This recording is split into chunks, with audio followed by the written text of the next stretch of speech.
It's been pretty good so far. We making a lot of progress. As a wide out group, we came in as the underdogs of this whole team. And we had a lot of people step up this year, including myself. So it's gonna be a fun year. You say the underdogs of the whole team. In whose eyes are you the underdogs? I guess the outside world. We never looked at ourselves as underdogs. We try to label ourselves as the tempo setters of the team. The guys that's making the big plays, the explosive gains. So we're just trying to come out here this year and just really show people that even with DeVere out, we have people that can step up. Overall, with DeVere out, I mean, you don't have a whole lot of people who have experience catching passes. How much of a factor is that experience? Lack of it in this case, I guess. It's a big factor, you know what I mean? It's completely different from practice and the games, obviously, but with us, the way we practice like here at Ohio State, with the defense that we have going against our defense every day, it makes the games like that much easier because every team doesn't get the chance to go up against one of the top teams in the country, like top defenses in the country every day, So it's making the young guys elevate their game. It's making me elevate our game, so we should be ready come game time. Where do you think you've made the biggest strides as a player so far compared to where you were a year ago? Hands.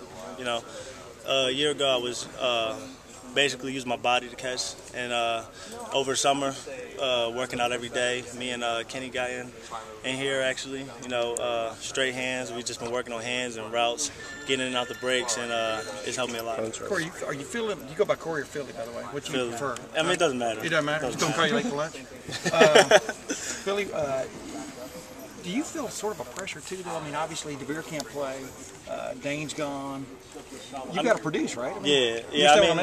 I know exactly what you mean. I get a lot of these questions, but I like the pressure. You know what I mean?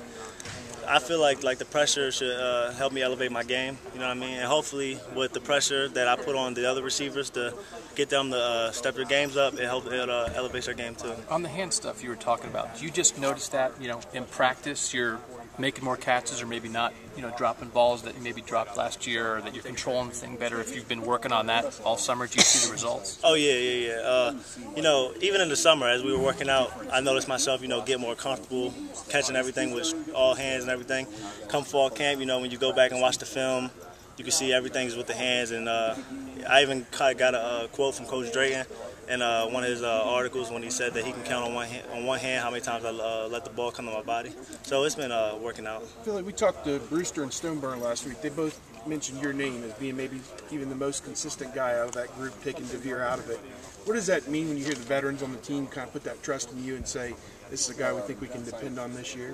It's good, because last year, obviously I wasn't the most consistent person, but to hear that come from guys like Brewster and Stoney, it really helps me out, because now I know that they can count on me and depend on me. What has Coach Drayton brought to the program that's different from Coach Hazel? Obviously you like Coach Hazel, but what's Coach Drayton brought? He's coming from the land of Demps. Coach Drayton is more of a down-to-earth person, He's out there with us, running around, chasing us down the field, screaming, sometimes that energy can help you out on like a day, especially in camp. We practice every day. Sometimes you're down in the dumps or whatever. Coach Drayton's the guy to come out fired up, getting everybody hyped up and everything. So he's helping us get through it. Not that Coach Hazel did this, but he's also preaching catch and run. Pluck and tuck, is that one of the little bit of a change too? Yeah. He's basically trying to get us to get better at yards after catch. You know what I mean? Yeah. We watch NFL video, Larry Fitzgerald and all his yards after catch. He's trying to make us explosive players after the catch.